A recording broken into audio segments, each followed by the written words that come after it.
Hey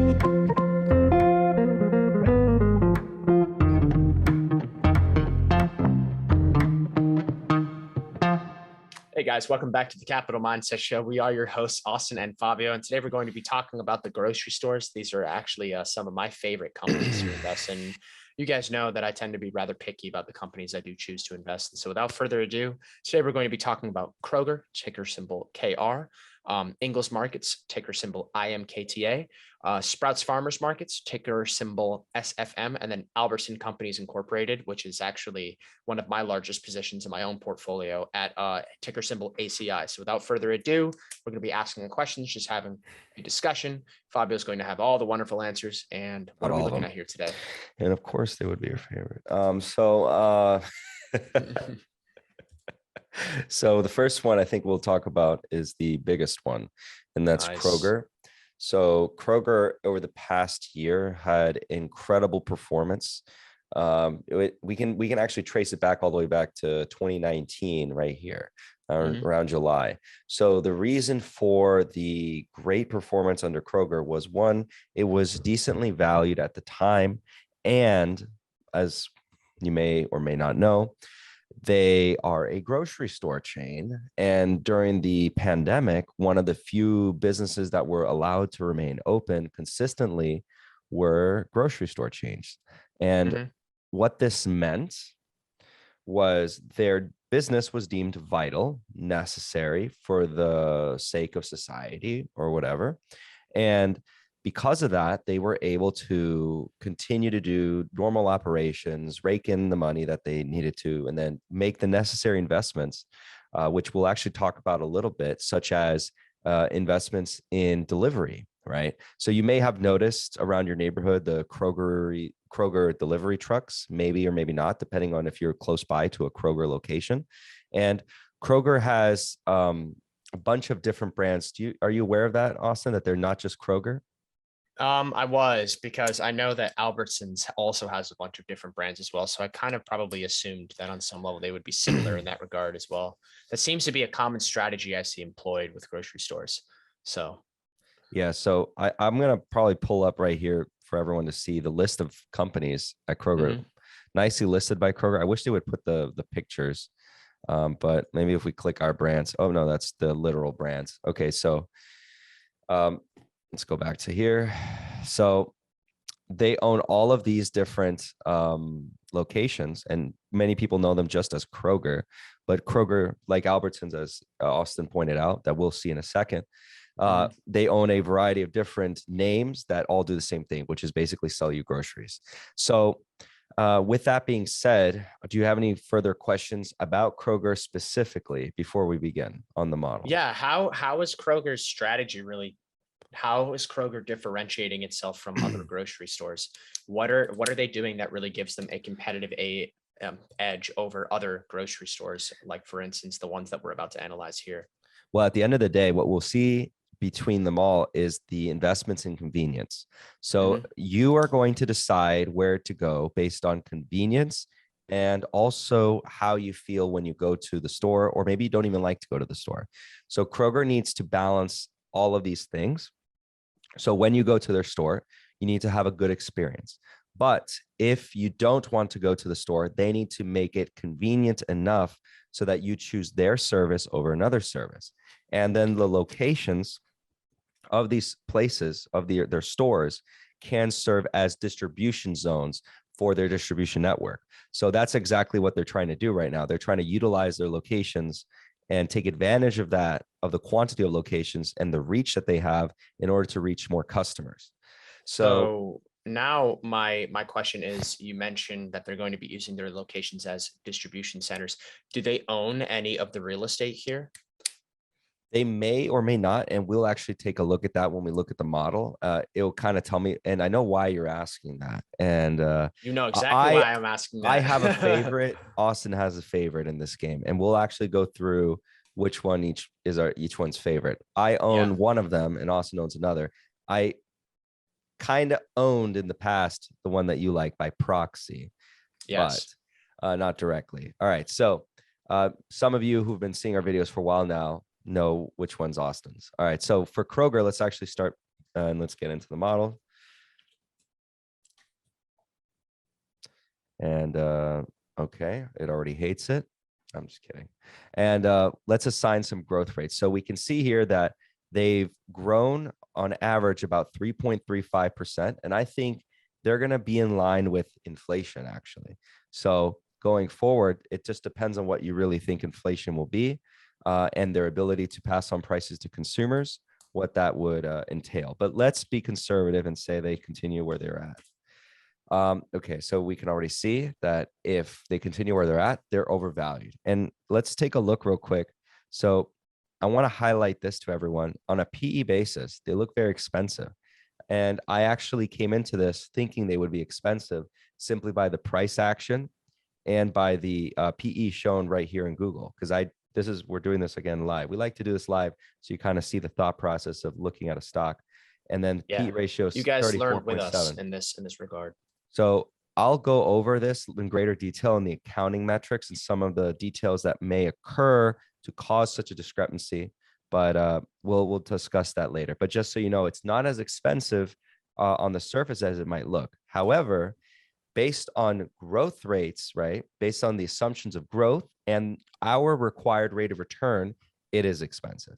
That's what this means. So it either means that we need this to grow more or quicker in order for us to achieve the required rate of return based on fundamentals and not just sentiment. Because I hope I am clear every time we go over the model that sentiment cannot really be predicted too accurately. I mean, that's kind of like momentum investing and stuff like that. But sentiment can drive stocks to unreasonable levels, and it can also drive stocks to in both directions. Actually, I was about to say can take them down, but yeah, both directions can be unreasonable.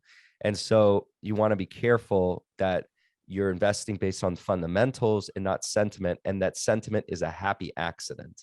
Yeah, and that also kind of makes sense too with the Markle video that we did earlier, where there's some, as you call it, sector scarring with the insurance industry. So Exactly. even in that regard, that might be bringing it down to an unfavorable level because of that specific concept. But now, what is I'm trying to see what this is currently priced for with our current discount rate that we're using. I would guess it's probably about 8 to 9% growth. Yeah, it's either we can say if we plug in, for example, the market average rate of return, Yeah. we can see that right now, currently, it's undervalued. So I bet you it's going to achieve probably just slightly. Yeah, it's going to achieve above market average rate of return. Oh, I'm assuming buybacks. Silly me. Let's assume no buybacks. So then let's go back to the market. All right. So if we don't want to include the buybacks, it's probably assuming close to what they've done on average, maybe a little bit lower. Yeah. So even let's see 1%. Maybe it's even 1%. Very close to between 1% and 2% growth rate in cash flows. And then that could probably, we could reasonably say a market average rate of return. However, if as soon as we go to a 12, which is slightly above market average rate of return, or you can say a slightly higher margin of safety, all of a sudden we have to, well, we're almost there. We're about $4 away. So that's just within a couple, maybe a week of price movement. We're there. Yeah, I think we're maybe reaching 4%. my other question is what I'm seeing here is I'm seeing low There it is. growth, and you had said earlier that you had expected this to kind of keep up with inflation. Now my question Around there, here yeah. is typically in this instance, then management would like to incentivize investors by offering pretty significant buyback programs, which is what we're seeing with that average buyback of 4%. Would that be a correct assumption to have here? Because that's just where my Yep. mind is logically going with this. So actually I've been actually highlighting this in more recently in some videos about return of capital and some of the metrics I like to look at. Yeah. But your question, yes, they like to incentivize with buybacks because maybe they want to quickly return capital to shareholders, reduce the share count, make the fundamentals look better, because that's what buybacks do at the end of the day, because they reduce the share count, make the price to free cash flow a little bit better, the price to earnings a little bit better, etc. And then you're owning more and more of the business as it continues. Now, what you want to pay attention to is the return on equity and return on invested capital. Now, you can ask yourself, depending on the business, one may be better than the other. I typically like to look at return on invested capital. And if that is above what I think I can achieve, I would rather the business keep the capital. However, Kroger, maybe management has decided this, that they don't need that extra capital because the number's a little bit nuanced. Like, let's say they didn't take that dividend and they kept the dividend, and then they also didn't do the buyback. That return on invested capital may actually go down because they just don't know what to do with the cash, right? So, that's the little added nuance. So I'm assuming that management has made that decision internally, and then I said, okay, we can give capital returns to shareholders because we don't need that cash, right? Because if we do, the ROIC number or metric will reduce. So now my next question is, what are some caveats that exist with ROIC? Why is it that? Exactly Because what I just with stated. everything. Okay, perfect. Yeah. So it's that if they were to retain that cash that they're giving out, it may have, we may see a reduction in ROIC. And then you go back to saying, oh, why aren't they giving us back the cash that we otherwise should have? All right. Okay. So with that being said, I think we can take a look at the key ratios, and I can touch upon some of the talking points about the accounting metrics. We'll take a look at inventory ratios last, but that will be important for this business. Okay. So I stated in a video recently that some businesses have bad liquidity ratios. Grocery stores are those kinds of businesses. We'll see that theme with all of them because they buy or they get their inventory on credit. Remember, you need to understand the accounting styles of each industry. This is why Buffett says you have to understand what you own. And if you don't understand what you own, sometimes you don't know what the heck's going on, right? And then accounting is very useful, or understanding accounting, because you can understand the different nuances, and then you utilize your skills in finance to then draw analysis, right? So that nuance that grocery stores will have terrible liquidity ratios means that if the liquidity ratios look bad, they're not really that bad. It's normal because of how the business operates. The business plan is that's a standard, right? So then now we take a look at the solvency ratios, which I do care a little bit more, and then we'll go forth and try to see which one has the best solvency ratios. But we do see that Kroger has improved, and this is very good. I like to see this improvement. I'm witnessing this improvement. It is evident that Kroger is a solid business. And I think other creators have said this in the past, but yes, Kroger is a solid business. Gross profit margins have remained I would probably stable. agree with that assessment as well. I'd probably say it's a solid business. Kroger's gross profits have remained stable, and the ROA, ROE have remained about stable. ROA come down a little bit. Well, ROE actually not stable. So I would like to see what's going on with 2021. 2021. Oh, no, I know exactly what's going on because the GAAP net income is showcasing some lower net income versus the cash flows. And that's why we see the sudden drop from 2020 to 2021. So either some write downs have occurred, something on the accrual basis of accounting, but the cash flows haven't suffered as much. So the ROE is showing us that hit. Remember, I always say, what do I always say, Austin? We try to draw what from the numbers? Try to draw a story from the numbers in this Yep. instance. And it's telling me a story. It's telling me something's going on probably with the cash flows versus the GAAP net income. And that will be answered right over here. See right here, I'll highlight these two rows. And yep, there's my answer. The cash flows are 3.93 per share, and the earnings per share is 1.34. Right. So on a GAAP basis, it looks like a huge drop, but on a free cash flow basis, it's less of a drop. In fact, there was a windfall of cash coming in right over here. Right. And then we see the difference going on between here. Like I like to see when EPS is actually lower than free cash flow per share. And then I created this other metric right here for myself that grades the management team on their accounting. That's some pretty exceptional earnings quality, I do have to admit. Yep, it's indicative of a solid business, right? Mm-hmm. And we can see here that the improvement that occurred, right? And if I pull up the years, remember 2019. So 2019, we saw a solid improvement, and we like from 1.3 to 2.8.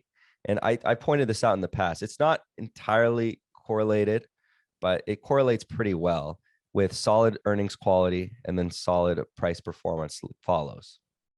All right. Because it's a little scorecard I give. It's not what correlation of 1 to 1, but it correlates a little bit. Mhm. All right. So book value, I don't really care for a business like this. It's not going to be very asset heavy. They have inventory. Is the inventory at the value that it states? Not really. It's food. Food expires. They have real estate that they lease. They may own some, but this already tells me that not necessarily. So the book value is really low. So they don't own all their properties, Austin. Mhm. That's the answer. And so now I'm also kind of wondering as well, Mhm. what is the significance of having a grocery store that owns the actual land on which the grocery store itself is built? What's the significance of that? And then what are also some potential drawbacks of that as well? Well, the drawbacks is it's going to be there's a lot of capital that could have been unlocked that's not being unlocked and been invested in the business. Also, the asset light business model can help alleviate some of the complexities of the business because you don't want to maybe necessarily hold on to all those assets. But mainly, a lot of businesses they do the sale leaseback agreement where they sell the land that they're operating in, and then they lease Yep. it back from whoever owns the property. And And that's a then way of freeing up that capital in essence, then. yeah, to invest in the business. And Mhm. then let's take a look at the activity ratios. And we see the cash conversion cycle has been improving. Fantastic. Nice. This has been about the same.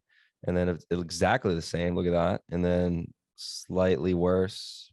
All right. So nothing really sticks out. All right. So that being said, let's go back to the summary report before we go on to the next company. And which one would you like to do next before I continue? Let's do Sprouts Farmers Market. Sprouts Farmers Market. All right. So Yep. take a look at analysts. Analysts have this company at a hold with a price target of 44.82, implying 3% downside. So I would say this is potentially agreeable. I would kind of agree with the sentiment by the analyst in this case. Yeah. I would Yeah. be hesitant to add to this position at this point. It's not really for me, but that just because it's not for me doesn't mean it's for someone out there. So yeah, I'm not too comfortable with the current price point, even though on a cash flow basis, it's not that expensive.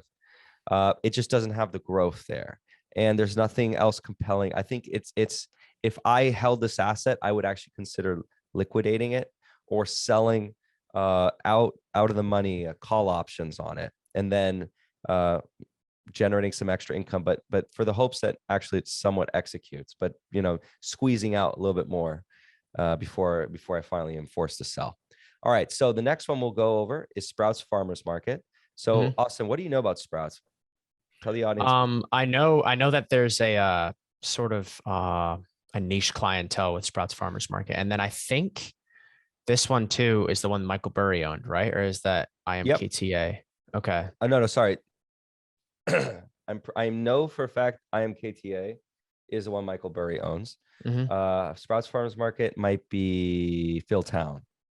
Okay. And then Sprouts Farmers Market too is also the one as well that owns a lot of the real estate itself, along with IMKTA and then Albertsons actually in this regard too, Do right? you know that for a fact? No, I think I was just kind of guessing basically. I don't. Well, we'll find out in the model, but I Yeah. don't think so. But we'll find out. Okay. So Sprouts Farmers Market's been the laggard for sure. If Mhm. we take a look at since IPO, it's done poorly. It's done very poorly. So it's been dead money to say the least. And let's say even I guess let's see the drawdown of the pandemic. It's only up 87%. So it's lagging its peers. It's lagging the market as a whole. And if you've owned this, you're not too happy. But look, on the PE ratio, it looks so much cheaper than Kroger, right? Cool. Yeah. All right. Yeah. So I think we won't spend too much time. We'll go to the model and let's plug her in. SFM, see what analysts say, and then we'll just buy if the analysts say buy. That's what we'll just do. We don't need anything else. All right. They say hold, so we do nothing. All right. So let's actually plug in some growth rates. So the average growth rate over the past years, okay, fine. Is that consistent? All right. Let's actually do the last 2 years right there. Oh, wow. 3. I'm just using this tool here. What about 5? Okay. We'll use this one. Just wanted to see if it was returning something different. We'll use a little bit less. So 8%. All right. 8% is too expensive, apparently. Let's do 12%. Okay. 12% is too expensive. And well, it doesn't matter because it's already too expensive. Yeah. So they've been buying back some shares. So it looks like both them and Kroger are buying back shares. And actually take a look here. So the PE ratio, yes, it's about the same. Same thing with the price to free cash flow. It is 9.93. So it's less than the 11.89. So it's cheaper on a cash flow basis. So we are going to assume the same amount of buybacks, let's say 3.8%. And there you go. Now the 12% is good, solid, 10%, solid, 8. And let's say, what would we assign? 8% is right on the dot, right? There we go. Sprouts Farmers Market, much better than Kroger so far. Way better than Kroger right now. Should I remind everyone what Kroger was? Let's put Kroger at the same rate. What distinguishes here? What distinguishes Sprouts Farmers Market from Kroger? How does one have the competitive edge over the other one in this instance? Okay, so Sprouts Farmers Market focuses on the organic, healthy, but kind of at a more affordable price than something like Fresh Market. Have you been to Fresh Market, Austin? I've not. No. You peasant. Yes, Okay. I know. Woe is me. Well, Fresh Market is like a bougie version of Whole Foods, and Whole Foods, some people might consider bougie. And then Sprouts Farmers Market is slightly scaled back Whole Foods. That's how I describe it. Have you been to Farmers Market? Sorry, Sprouts Farmers Market. I've not been to Sprouts Farmers Market. No, they're the pretty only nice. one. There's the only one one I've close been by. to here has been Kroger. That's the only one that I've been to. I've never been inside of a Kroger. Yeah, it's nice. But I know it's nice. I've seen pictures, but I've never been inside of a Kroger. No, it's just I've never lived close by to one. Just how it is. But I'll when we get to the one I like, I'll talk good about that one. But anyway, Sprouts Farmers Market's pretty nice inside. So that's how you can kind of describe it. Like that's as far as their strategy, they're targeting a different kind of niche. Kroger does within their brands. So they have a bunch of brands, and within those brands, they target the same niche. So they are competing. This is a much smaller business than Kroger. Let's go back and say, we see right there, it's about 10 times the size. So with that being said, this is definitely cheaper than Kroger, and I can see why Phil Town is invested in this company. I can see it, right? I'm not exactly in entire agreement with it yet, but I can see it. Okay, it's definitely cheap, and I can make the rationale. And so does the model. The model is telling me I'm keeping that at 0 growth, and even at 0 growth, in assuming the weightings of all these different growth rates. So I'm actually, let's assign this one the 45, and let's give this one the 30. Be more fair. All right. So given the weightings here, and I customize the weightings, I'm giving 8% to 0, 2% to 5%, 45% to 8%, 30% to 10, and 15% to 12. It's telling me based on my assumptions and the risk profile of the business, I could allocate around 4.5%, which, funnily enough, if someone can look up how much Philtown has allocated to this business, that'd be interesting. Austin, can you do that for us? Can you be the Jamie to my Joe Rogan? Yes, I will. I will look that up. If you look up Philtown's portfolio, you can go on a website like Whale Wisdom, and then it should show you not a fully updated, because you don't have privy to that kind of information, but it would show you like the last time. All right, so this is a company. I definitely do not want them to be giving me a dividend. Please do not give me any sort of dividend. Please keep all of the cash, because look at that return on invested capital, everyone. That is above 20%, and return on equity of about 28.54%.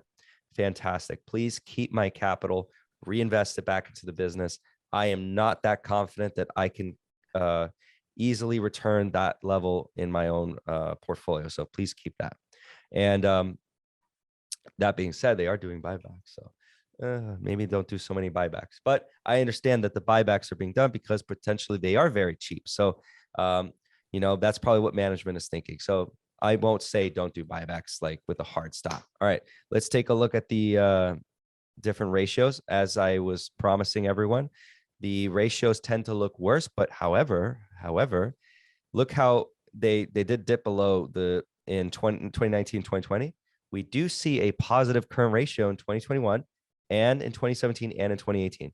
Remember that this industry, it's not really that important, but Sprouts Farmers Market is doing it. All right. Interesting. All right. I haven't seen this before. So the only ones I've only seen one of these before. Well, actually two of them. I've seen them before in the past. But as of today, I've not seen really Sprouts Farmers Market. All right. So gross profit margin has been rising. Very nice. And the solvency ratios, decent, getting a little bit worse or better, worse in the 5-year sense, but better since 2019. Fantastic. Awesome.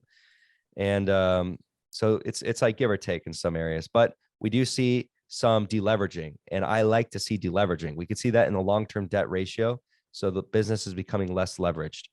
And ROA, ROE, solid performance. ROE is decently solid too.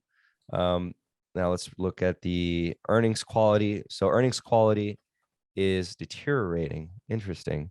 Now, if we go back to Kroger, what did I score them? Okay, so their earnings quality is improving. Okay, so let's go here. Earnings quality is deteriorating slightly, but it's still above 1. So that's how you can read my my score. It's above at 1 in absolute terms. So if it's negative, just change it to a positive in your mind, and then that's the how you determine if it's good or not. And then free cash flow margin, for all these kinds of companies, they're going to be slow or low. And then book value, Austin, to answer your question, they do not probably own a lot of real estate. Mm-hmm. The book value is very take a low. Look at that now. It's fairly low to the business, so they probably don't own a lot of real estate. The market doesn't usually put that much of a premium. That's why I can tell just by looking at the number. The market does not typically put that much of a premium on the real estate for a company like this. So they may own some, but not a lot. It's not the majority. Okay. So you may find that they own 1 or 2, or not 1 or 2, but like a couple. Okay, so I'm struggling a little bit to find his ownership percentage of Sprouts Farmers Market, but I just thought I'd cut in here for a quick second. Something interesting that I found. It looks like 2% of the portfolio is in Serich's growth properties. So I just thought that was interesting. We made like a prior video on a couple of REITs. I like REITs; they interest me. So I just thought that was interesting. But please continue. Cool story, bro. I'll keep digging. Yeah, I'll keep digging. All right. So cash conversion cycle is getting better around here in the activity ratios. Why do we care? Because this business is involved in selling merchandise. So we do care about their ability to turn over merchandise. So you guys can pause here and see if you like any of this, but nothing really stands out to me too much, except for the AR turnover is getting higher significantly. Great on them, but deteriorating from 2020. Remember, 2020 was a fluke year. So, that's all I'll say about that. So summary about Kroger, but Sprouts Farmers Market looks cheaper. I can understand why some people would be interested in investing in this company. Kroger is more expensive, but probably deservedly so. It is the more established player, and that's kind of showing in this. But remember that a lot of the value is coming from that return or the reduction of the share count over time that is making our shares more valuable. So that's a strategy that management for both companies has decided to employ. If you don't want to assume that, then it's going to be a little bit more conservative, right? And therefore, we have to wait for lower prices. They were just here, by the way. Those lower prices for Sprouts Farmers Market, we don't have to go even that far back, but November 2020, and then we had another moment in October of 2021. But if you believe in their plan to initiate or buy shares back over time and increase your ownership percentage and ownership of the future cash flows, then you can probably expect that your shares in the future will be more valuable in accordance. Okay, so that being said, I think we should move to, let's move to IMKTA, which is one that you actually hold here. Can we do that You one want to do that one last? last? All right. Well, then let's do Albertsons. Yes, Since Albertsons. Fabio is being petty today. Albertsons. All right. So you talk to our lovely audience about Albertsons. Tell them Yeah. why you love this company. So Albertsons, if you guys didn't know, is a grocery store, and I like grocery stores because they typically tend to be inflation resistant. The thing that I liked about Albertsons was when I was kind of deep diving the management, I liked the way the management was running the business. I liked how many different brands Albertsons owned. And then I also liked the financial situation Oh, of wait. Albertsons in the moment in time. So something interesting about Albertsons actually to talk about this was, I think it was a couple months back, they were in talks with Google about potentially developing a app that would allow people to basically click on Albertsons locations from like a Google Maps, and then using machine learning, it would predict people's grocery list based on prior transactions that then they would then it would then build them a custom like grocery list. It was all of this cool kind of stuff. So apart from that, which I was excited about, I also saw a business that was actually pretty well run. I liked the way that management was running this business, and I also liked the financial situation the business was in. And when we put this through the model, this was actually one of the first investments I made where I actually made this a pretty sizable position in my portfolio. When we put this thing through the model, we were able to discount it crazy rates, assume Well, crazy. we did it around here. Yeah, no, yeah, it was about, I bought into this at about $20, I'd say. Yeah. So We put in, this was when I was first showing Austin the power of the model. yes, And then yes. he was learning about he was getting his feet wet, and I said, okay, you can do this kind of analysis. And then the Albertsons was one that we were just talking about because Thaisa had invested in it too, based on Hmm. the model, and I showed it to you, and then you were interested, and then it turned out very well, right? Yes. All right, so this Yeah. is one Yeah, it that did. sentiment.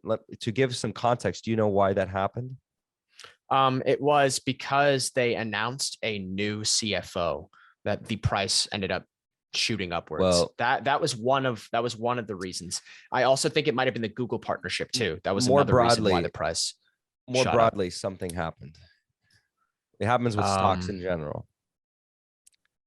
It starts with an S. I was just talking about it to the audience that things can change at this flip of a dime. Sentiment Sentiment. Okay. Yes. change. The All right. sentiment was bad. You know why? Albertsons had some scarring, a little bit of scarring. You know what Yeah, happened a because long time yes, ago? because a lot of their stores closed here in Florida. No, That's no, no, typically no. It's not the scarring. No one cares about that. No one cares about no. that. They almost went bankrupt. They had a lot of debt. Uh, They had a lot of problem. They went off the stock market for a while. So they got bought out, right? And then so they left the market for a while, and then they just IPO'd again. And the market was kind of like, what the heck? What is this? So it was cheap, absurdly cheap for quite a long time. It was mhm. absurdly cheap throughout this entire period, right? And then sentiment, boom, changed. That's what happens. So the model picked up on that. That's what it was telling you. It was just saying, emotions aside, this is the valuations. This was cheap. And that's what was happening. And you bought into something where the sentiment was negative. And we'll talk about IMKTA because that also happened. But this one in particular, to add some extra layer of nuance, had a little bit of scarring from those events that happened in the past, right? Okay. So you bought in, Austin. You were lucky. You bought in while the sentiment was still down, right? And Mhm. then it did shoot up maybe too much, too quickly to the upside. That's a different discussion. We will see in the model if that is true, or if that is the case, or if it's still cheap, right? But the point is, back then it was very, very cheap. We were able to discount it, I think, when we were doing it like 25%, something crazy. Yeah, it was crazy. It was Incredible. crazy levels of discount that we were able to put it through. It So withstood like all these different tests. have you been in any of these? I've been in Shaw's before. There's a Shaw's by my house actually. I literally do not know any of these stores. I just know about Oh, Albertsons. Lucky is also over by our university as well. That's actually a big place that a lot of students like to go to. So I also know that one. I've never been. Yeah. I've never seen it when I was there. Um, yeah, I've never been to any of these. Hmm. Interesting. All right. But anyway, a lot of people go to these stores. They're obviously have incredibly high revenues. We'll take a look at that. So let's pop it into the model and ACI. All right. Remember, we will do exactly what the analysts say. That's exactly what we preach here at Capital Mindset. At Capital Mindset, we preach that you do not think on your own and you do exactly what the analyst says. And the analysts do say nothing. Yes. Wonderful. So I don't know what to do. All right. I guess we'll just stop it right there and we'll move on to the next stock because I can't move on without the guidance of the almighty analysts. Yeah, it's All true. right. If the analysts don't have anything, then In all seriousness, can we see when we were looking at it and it was $20, around $20 a share? The model is telling me right now, if it grows at 0%, we can expect a buy price of $16.65, which wasn't too far away. That's how cheap it was, my friends. That's how cheap it was. All right. Now it's not so cheap. Now it's 50% higher than back then. However, it can still be cheap. All right. So we look at the PE of 26.9. They're going through the same thing as Kroger. Remember, accounting magic, everyone. Accounting magic. The accrual basis of accounting is sometimes not it's supposed to be a good indicator of the business performance. But however, there's something called in economics class, you may learn it as accounting profits. And what's the other one, Austin? I'm putting on normal the spot. profits. What? Normal profits? I think that's one way of calling it. And there's another word I wanted you to say. I'm going to be very Economic picky. profit. Oh, I love it. That's the one. Economic profits, the actual cash flows, like the cash generated by the business. So accounting profits that accountants really love. Again, I have an accounting and finance background, so I'm not hating on accountants. I really appreciate the field of accounting. But that No, you don't. being said, no, I do. I 100% do. So that being said, we must distinguish when it is, not being fudged with. I'm not going to say that, not being fudged with, but when it's not representing the actual performance of the business accurately, or when it's a lagging indicator or a leading indicator. We've talked about some companies where it's a lagging indicator, and sometimes in a company when it's a leading indicator, right? So in this case, I just want to highlight that it's on a PE basis, it looks very expensive, but on a cash flow basis, it looks a lot cheaper, right? It's not that expensive. In fact, it's, again, repeating what's happening with Kroger. Okay, that being said, we need to make sure that the growth rates make sense. So take a look at that with the growth rates. Boom. We can't do it, Austin. It just can't happen.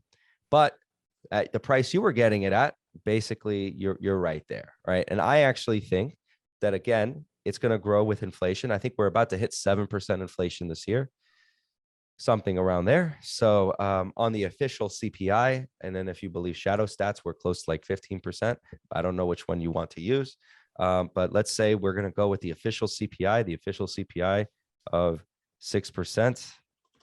Let's kind of go with the high end. Let's say that continues on forever. There you go. There's your above your buy price, Austin. And we're not going to assume any buybacks for now, but you know what? Let's assume some buybacks, and let's assume a 2% buyback.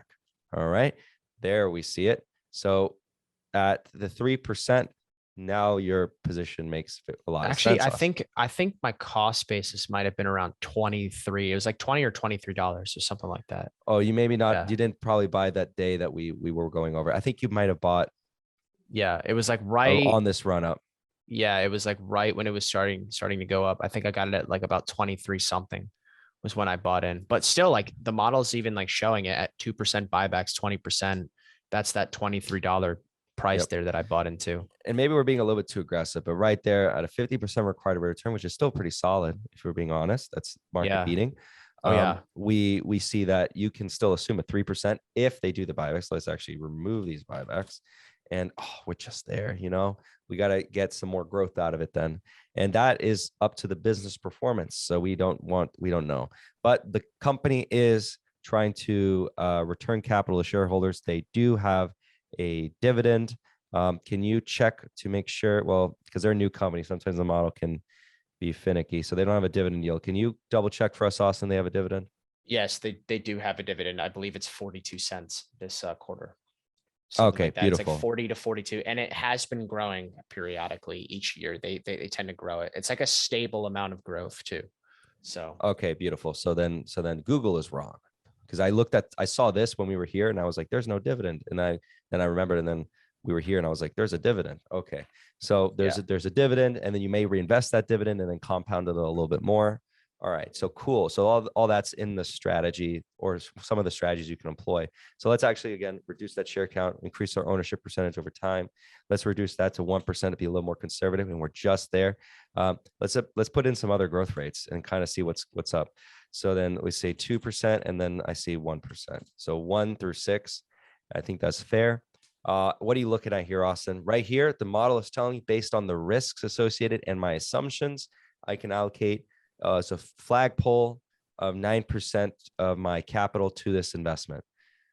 Again, that's a flagpole. I don't follow that, strictly, but it's just like a smell test. Like, oh, okay. And then what I'm weighting the most is this. Let's actually weight them evenly, and you'll see that it will reduce. Okay, now it's telling me, not so much, because I'm assuming this 1 and 2% growth rate. And then if I want that 1 to 2% growth rate, I can't expect to achieve, because I'm telling it is my requirement. I want to make that. Okay. And it's saying, that's not going to happen, buddy. All right. But if I lower my expectations to 12%, boom, we're in the green. We're on the board. All right. And that's still, some people consider that a very good return. All right. Let's go a little lower, the 14. So you can see, by lowering my expectations by 1%, and the model now deems that more probable for me to achieve that. Does that make sense, Austin? yeah, it does. So then Yeah. the weighting it's assigning is now higher, because that's a measure of both risk and probability of achievement, right? And then Okay. of course, it may be incorrect to weight so highly 1 and 2%. It might be improbable for those things to occur, but I'm assuming that they are. So again, I'll go back to the weighting I had before, and then we'll increase the oh, not whoa ho ho ho. And then you can see here, based on this, again, it's saying it's fair to say the model is telling me that this is highly probable, but you might want to say, actually, let's change this to the more probable outcome and this to the least probable. And then actually, you know what, let's go crazy. I think it's very likely they get 3%. Okay. So if it's very, very likely they get around 3%, let's increase this to 60. See, this is where it's an art and a science. Yeah. And let's reduce this by, so let's make this 15. And if you can see, every time I mess up the math, everyone, I'm stupid. All right, so Yeah, let's and go then back. it yells at you there for a quick second. Looks like I passed middle school math. That's good. All right. That's definitely Yeah, I good. think that's good. All right, I've achieved something in life. So right here, just like Sprouts Farmers Market, Austin, looks solid. Looks pretty good. Anything stick out to you? It's actually a pretty good gross profit margin over 2020 compared to what I saw with Kroger. So Really? that's something that I noticed. Yeah. Really? You want to bet? Yeah, I will. Yeah, You were that's right. right. What's behind curtain number 1? All right. But what about Sprouts? Let's take a look back at Sprouts. Sorry I'm if this is willing to bet annoying too. anyone that we're going back and forth, but just so Ooh, awesome to compare. I Yes. lost. Sprouts I got lost. you beat. Sprouts Yep. has got you beat. All right. So, oh, not yet. Not yet. I am KTA. You're my next darling. All right. So, we got this. Everything looks good. ROE looks good. Oh, we didn't talk about the return on invested capital. I'm Well, also we seeing did, a good but you weren't. improvement in the debt to equity ratio as well, which is good. Yeah. Return on invested capital, Austin. That's lower than Sprouts Farmers Market. I can see why town might like Sprouts Farmers Market. They have very high return on invested capital. And I would actually say that it may make sense for ACI to do the dividend at the current invested capital rates that they have. So fair enough for them. All right. That looks solid. And then let's finish this up with the key ratios so everyone can go on with their lives. Ignore that. They're not public at this rate. Ignore that one. Okay. Ignore this one too. Pay attention to just these, please. Okay. So ignore these. Pay attention to just this. All right. So that being said, very good. Very, very, very, very good. And again, correlation, extremely high earnings quality, followed by very good price performance. All right. But that's not a causation. Okay. Do not. It's just something you've been noticing, for entertainment purposes. Yep. It's all good. Not causation, simply correlation. Okay. Yeah. Not causation. All right. So book value, very, very low. Yeah. They do not own a ton of the real estate. They may own some, they just don't own a ton of it. Okay. Yeah. So that being said, we see, okay, so this is again highlighting this. Look at the cash flows. So for cash flow per share, free cash flow per share, much higher than EPS per share. So the gap accounting is telling you something. The cash money coming in is telling you another thing. 2020 was extraordinary. They're kind of calming down now. They're sizzling down. Okay. All right. Activity ratios. You can pause here and see if you like anything, but nothing's really standing out. Some things are getting improving. better. Yep. Yeah. A lot of things are improving actually. So then with that, I will conclude. Any last thoughts about ACI?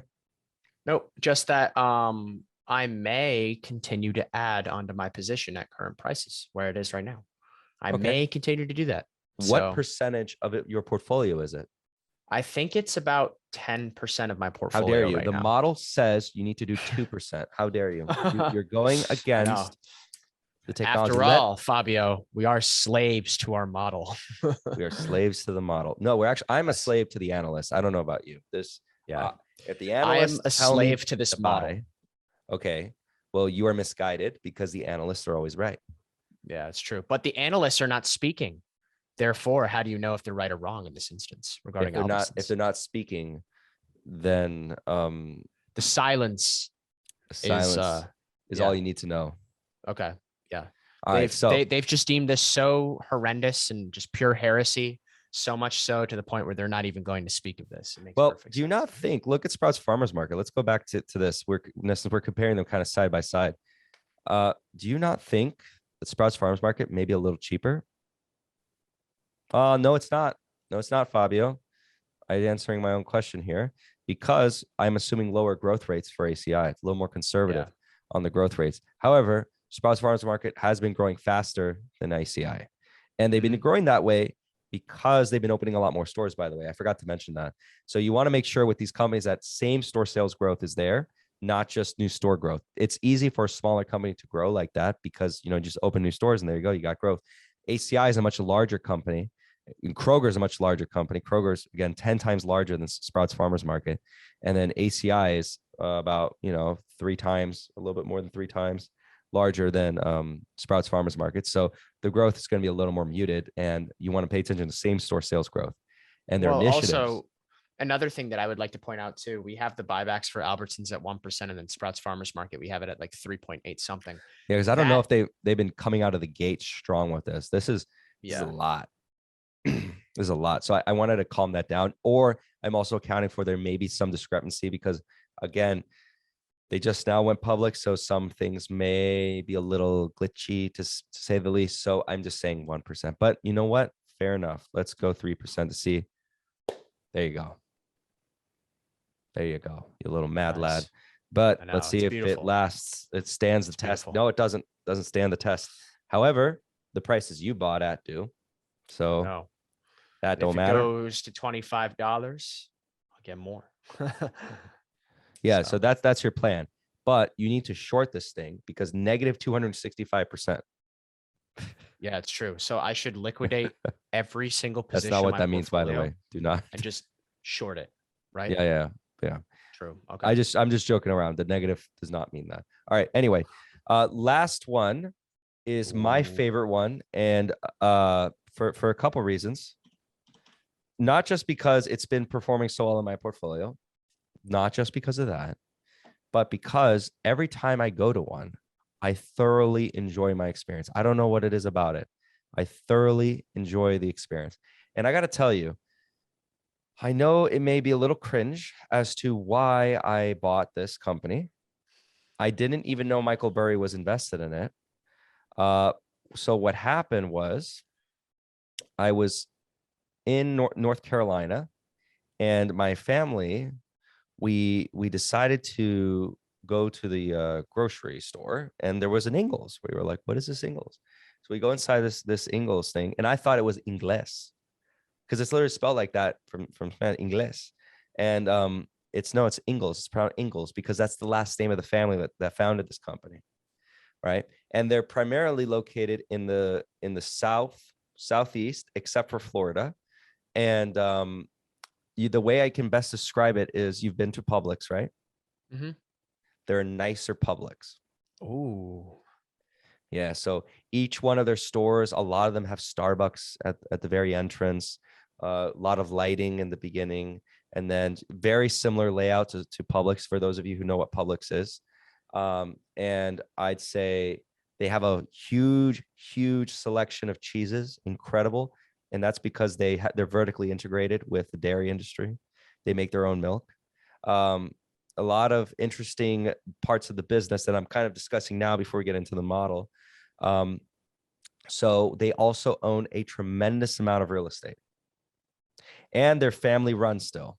The founding family still owns a huge portion of this business, and they have different voting shares. So just some things to think about. Okay.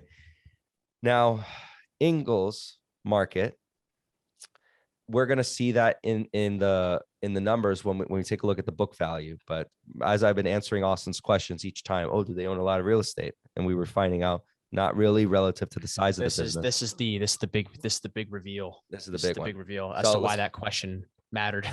So my cost basis was actually from my vacation from last year during Christmas time. I'm not, wow. I kid you not. It was that kind of well, let me just say, it wasn't just that in the analysis. I used my model at the time to then say, okay, this is an interesting investment. And then at where I work, we also invested heavily into Ingles market. And I was one that I brought to the table. So I was very excited. So it was around here. It wasn't, this was the absolute low. So let's take a look just what happened. This was the absolute low. And look at that, 300%, you're balling. All right. So we bought for around, no, not here. No. Yeah. It was around here. It was here. Because I remember there was a big jump like just after we bought. Yeah. Because it wasn't for Christmas. It was for Thanksgiving. So this is where we bought. And then there was a big jump up. And then there was a big run up ever since.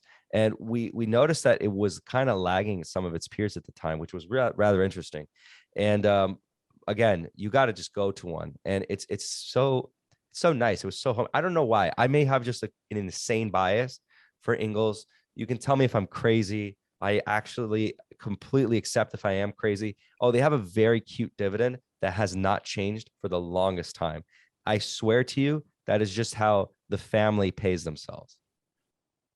That's it. That's just how the family pays themselves. So also what made me believe that is if we take a look, let's go to the model already.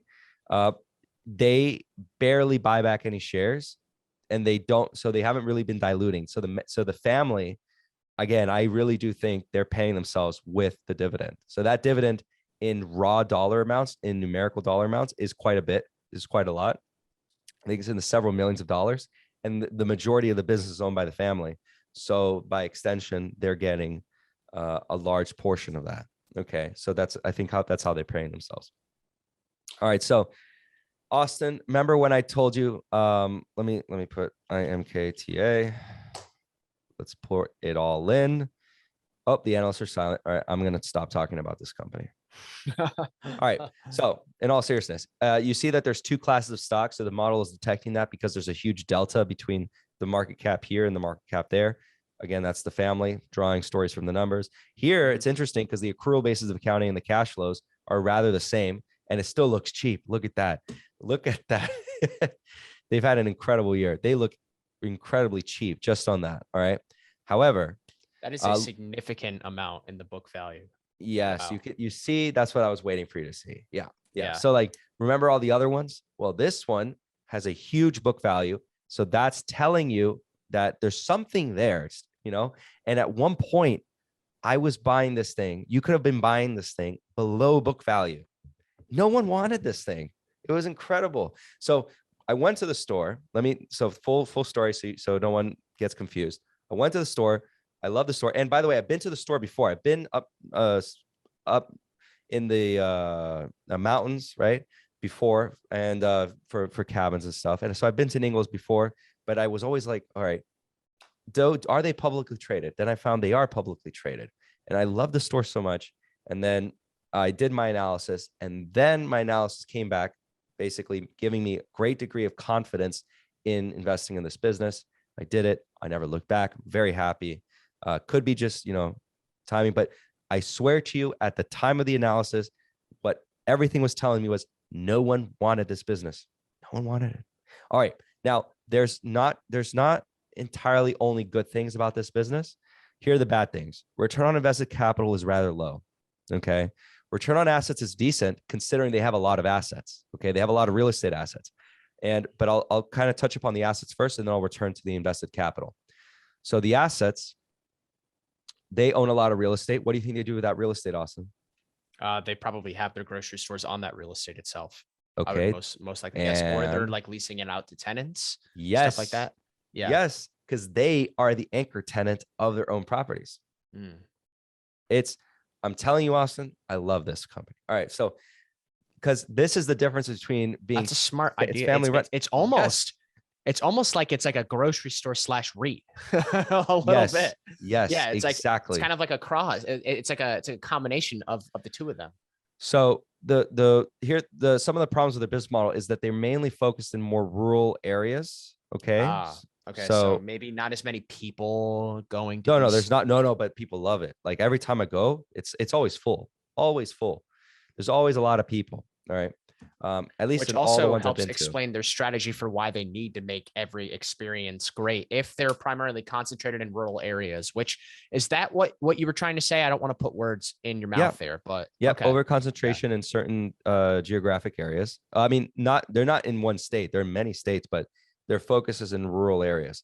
And their strategy is they have vertical integration in some of their dairy products. They actually talk a lot about that. And so their cheese selection is very good. It's like Whole Foods, but you're going to the rural parts of the country, and it's basically like you get a nicer Publix. They have, your Boar's Head, stuff like that, a lot of food, like, kind of like how you go to Whole Foods and they have that food section where you can take food home with you. They have that there. I'm telling you, it's a very nice place. Some people might not think it's nice, but like, I think it's a nice place.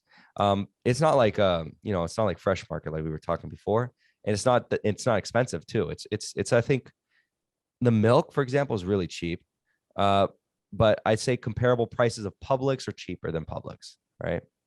So yeah, that book value, literally no one wanted the stock. No one wanted the stock. You looked at the stock, and that's probably what Michael Burry saw about it. And I didn't know Michael Burry was invested in this until about late December. And then I was like, okay, that's nice. Because yeah, it's nice to have some validation. But you see that dividend payout, they're not paying out a lot in dividends. It's about 7.6% payout ratio. I'm telling you, it's really low payout ratio. And again, it hasn't grown. This is literally how the family I don't know, pays themselves. But I don't know what it is they're doing. I think they're just being very prudent capital allocators, and they're just kind of trying to grow the business slowly but surely, quietly. And I am very happy to be alongside for the ride because I really like their strategy. I do think, okay, so if you were like a cold calculating CFO trying to analyze this business, you'd be like, oh, our return on invested capital is really low. We should probably give some back to the shareholders because our ROIC is very low at this rate. Well, like, I don't know, because I think part of me says yes to that. And then part of me the says other part says no, because you want them to take that cash and potentially acquire more real estate with it. More real estate and expand, right? Keep your strategy going. And that's maybe why the ROIC may be lower, because that's the way they do it. But that's why I also want to look at, remember, nuance with everything, guys. Yeah. Return on assets comes back. And then I'm like, oh, wow. Okay. So on their assets, they're getting that return. Remember, a lot of their assets is real estate. So they're doing a decent enough job. And then return on equity is still high. So nothing to sneeze at. So I think, you know what? I'm going to give them a pass for that. Okay, so they have been doing buybacks. I like that they haven't been doing too many buybacks. Instead, they've been focusing on getting that cash and doing things with that cash, right? Growing the Yeah, business. So their exactly. growth rates hasn't been as much as Sprouts Farmers Market. I really think this company can get higher growth rates going forward, but I don't want to assume it in my model. So let's see if they grow at 0, we got 57. I'm not kidding you, Austin. This thing was hated. I couldn't explain to you why it was so cheap. All right. Back then, last year, I could not tell you. It was the cheapest stock I'd seen in a long time. And Warren Buffett always said that things are often overlooked when they're smaller. This thing was like less than $900 million. The whole company back then. It was like, I think if I remember correctly, it was $600 million. I was like, oh my gosh. Like, I'm not kidding. I know I'm blabbering on and on and on about it. But No. I'm like taking all of this in. seriously was. Yeah, you can Yeah. see 52 weeks ago. It was $39.99, right? And I know that was 52 weeks ago because it was when I was buying it was late November, and then right now it'd be early mid-December, 52 weeks ago, and that's around where it was back then. All right. Anyways, people came here to see the assumptions, right? So let's see here, average growth rate. Let's do 4% on the mid range, and then 8% on the high range, and then 6% on this range, and then we do 2. Let's do 3, and then 2 on the low range. Okay, so they have been doing buybacks. We'll give it to them, and then we'll say 1.2%. Okay, so we can see here that at current prices, you're not getting the same deal that there was before. Okay, now I'll repeat to you. Let's take a look at what it was with no growth. It was double, right? Well, it was less than that back then, by the way, Austin. I don't want to make you think that when I was looking at this, it said 64 at 20% with 0 growth. No, that's not what happened. It was less than that, but they've grown since then. They've had more business. So I think if my memory serves me correctly, I think it was giving me 48 buy price, 40 something buy price, and then it was trading in the 30s. So let's bring that to 2%. So you can assume that with $98 right here at 8% growth rate. Let's change this to a 7. Let's see what happens. All right, 7%, we're good to go. What about 6.5? We're almost good to go. So between 6.5 and 7%, that's what you'd have to assume, assuming a buyback range of 1.2% per year. If you reinvested that meager dividend, you get a little bit more compounding. But I'd like to see maybe they increase their capital returns significantly. We never know. That could happen. They could up the buybacks tremendously, buy back a ton more shares. Remember that a lot of the market cap is owned by the family, a decent chunk. So remember, all those shares, if they don't want to sell it, that's shares that are off the market. So you only have to count the shares, the potential volume from the shares that are, owned by all of us. So that's another thing to think about. All right, let's look at the key ratios. I can't tell if you guys know that I'm foaming at the mouth for this company. I know. I can see your passion for English. But I'm trying to be objective. Do you see how I was saying, it's not really the same kind of deal. It's not necessarily buy right now at the same level. If we want to assume all of these things, and these are the assumptions we've made, it says allocate about 1% of your portfolio to it based on the risks, right? And then this company is not at risk of bankruptcy. That's not the risk we're talking about. The risk is that you don't achieve the goal of 20%. That makes sense? Yeah. Over time, I'm trying to hopefully explain better what that means. It's not like it's a flagpole. It's not necessarily like a line in the sand, right? I don't follow that to the T. So let's take a look at some of these. Look at that. So beautiful. Oh, it's the best one. Anything stick out to you, Austin? That's the gross profit margins are less though, but yeah, but I was looking at the total debt ratio too. That's substantially less so than Albertsons. And then the debt to equity is also substantially less so than Albertsons as well. So, yep. Well, it's a family run business. yeah, They're not going to let their baby die. And that's, again, that they're not returning as much capital to shareholders, probably because they're running a tighter ship. Yeah. So that's what I Well, like sometimes yeah. And about. then I also think that the real estate strategy is playing a big role in the capital not being returned to shareholders either. Yep, because they're just gobbling it all up. And then Yeah. remember, they're getting rental revenues too, which is actually interesting when you look at this business. They get rental revenues. Okay. Oh, by the way, this is slightly this is well, if we were talking about this company a while ago, I would be more hesitant to talk about it because it was still below $1 billion in market capitalization. In the future, I would, if our channel, as our channel grows, I would actually put a hard cap on not talking about companies like that, Hmm. because it would be irresponsible of us. But if it's at this size right now, it's over $1 billion, I would be talking about it, even if we were at in the hundreds of thousands of subscribers. Um, but like in the future, it'd be hard, guys. But I'll try, because sometimes companies like this, they're really overlooked, and this one was a favorite. All right, so anyways, let's take a look. Sorry, so much foaming at the mouth. All right. Earnings quality is very solid. It's actually declining. Right. I want to remain objective. It's declining. Right. Maybe I should liquidate. Right. Maybe actually it's time to liquidate. Right. Uh, that's something I'm going to be contemplating going forward a little bit about this business. Maybe I need to take some profits off the table, and I very well might. Okay. I'm thinking about it, because I want to remain objective, take some risk off the table. In my portfolio, this currently stands at about, I think, now 15% of my portfolio. It was initially a 5% portfolio position, around there. Well, I'm saying 15% if I normalized the portfolio to back then's value. Am I making Yeah. sense?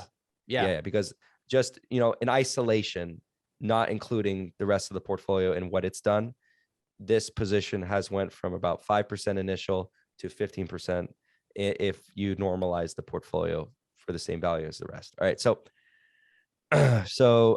things look good here. Again, we see free cash flow per share is actually less than EPS. I do not like that. I do not like that, Sam. I am. All right. So why don't I like that? Well, because we can't pay the bills with accounting profits. We can pay the bills with cash. Austin, you look concerned.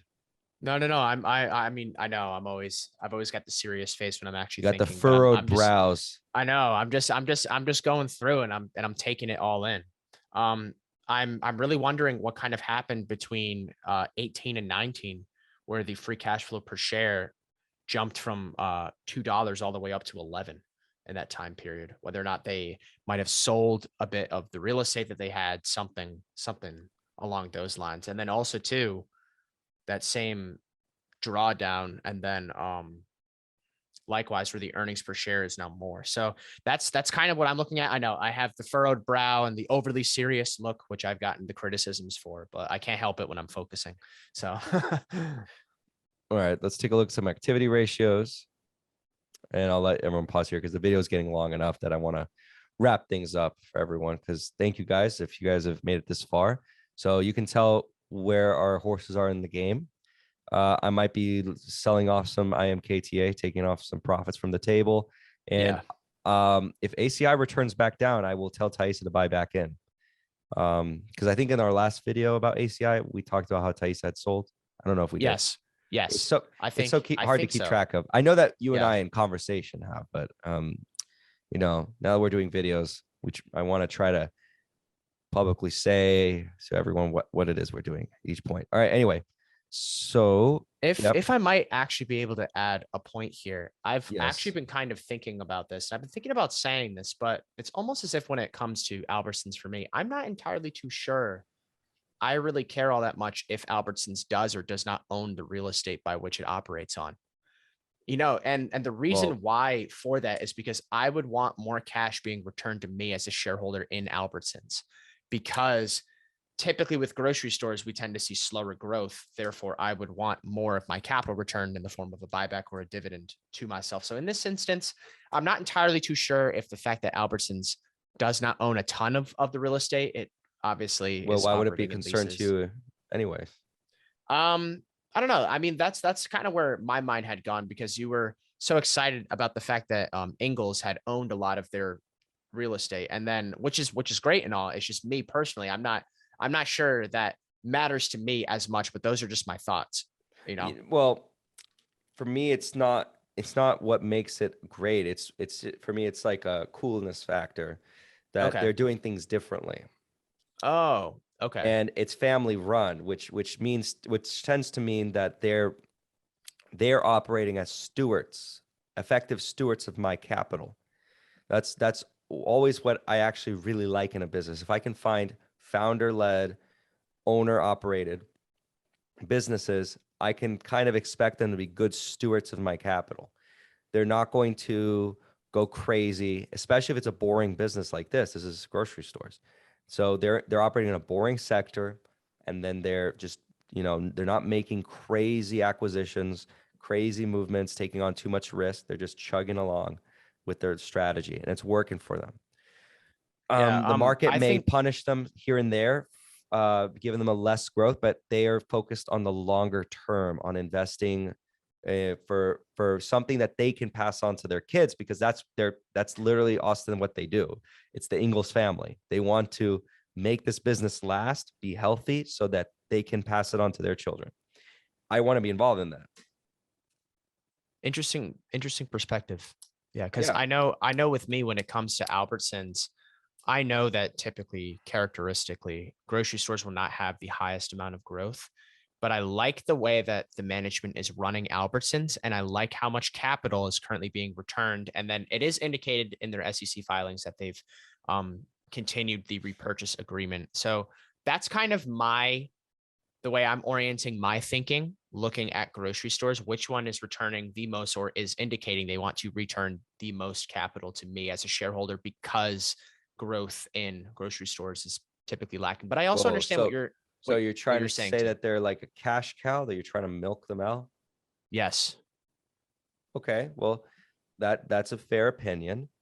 Um, and I'd maybe say that there's merit to that opinion. Let's be real. Um, so you're saying that you're preferring, of the ones we've talked about. This is kind of like the end discussion, guys. Yeah, this So this is this is actually raw too. Like I'm actually legitimately giving my thoughts about this. yeah. So Well, we never script our videos. I mean, yeah. if we script our videos, you guys probably like, wow, those are like terrible scripts. All right, whatever. Yeah. You're just like But take it in one take and then we're good. yeah, that's the other thing. We always do one take. But um, you're saying that the value, what you'd prefer from a real estate, not from the real estate, from Grocery the store. grocery store, is the amount of capital return to shareholders because the growth rate is not too high. Am I getting that? Yeah, basically because the growth rates inherent in grocery stores in and of themselves are Well, but what not if the that high. price is low enough that they don't need that much growth already? Are you Um, still, basically what I'm saying is, what is the level of capital return you're trying to get, right? Do you want them to give you 50% of the income? Is that what you're looking for? not exactly. It's just and it's not even so much about like putting like a threshold on it. It's just more Okay, so so I'm seeing a company that's well run returning a good amount of capital to shareholders, given that grocery stores do not grow that much, which is typically what I tend to look well, for inside of grocery stores themselves. That's that's rem- that's all I'm like trying to say. remember, Sprouts Farmers Market has a very good ROIC, and they're trying to return capital to shareholders through the form of buybacks, not dividends. I don't know if I mean, I kind of gave like I kind of like it, but I kind of don't like it, because I'd rather them keep all that money and just, keep doing what they're doing, whatever they're doing, and compound the cash flow inside the business. Um, but I understand that from some perspectives, their stock is undervalued, and buying back now could be accretive in the future to the eventual value of the shares. So I think maybe Kroger. I agree with that. Kroger, I don't see. I think Kroger and Albertsons. Yeah, I agree with you. That's what I'm trying to say. I agree Yeah, with and it, you on and it, them, and it, but and it also sort of it comes down to as well, just adding another layer onto this, whether or not I can even buy these companies in the first place at a favorable price. The thing with Kroger is right now, to me, at least what I saw, I would not be able to Yeah. buy that at a favorable price. I kind of missed the mark with that. But I mean, this might also just be some Albertsons bias here too. And I have to acknowledge that. I have to be like forward about that. Yes, I am Next invested time in I this. want you to wear an Albertsons shirt. Go to Albertsons, I ask will. them if you can buy a shirt. I want you I to wear an will. Albertsons shirt. So I will. I've made so many videos about Albertsons at this point. I might as well get that shirt anyways. Help them out any way I can. you just only start shopping at Albertsons stores.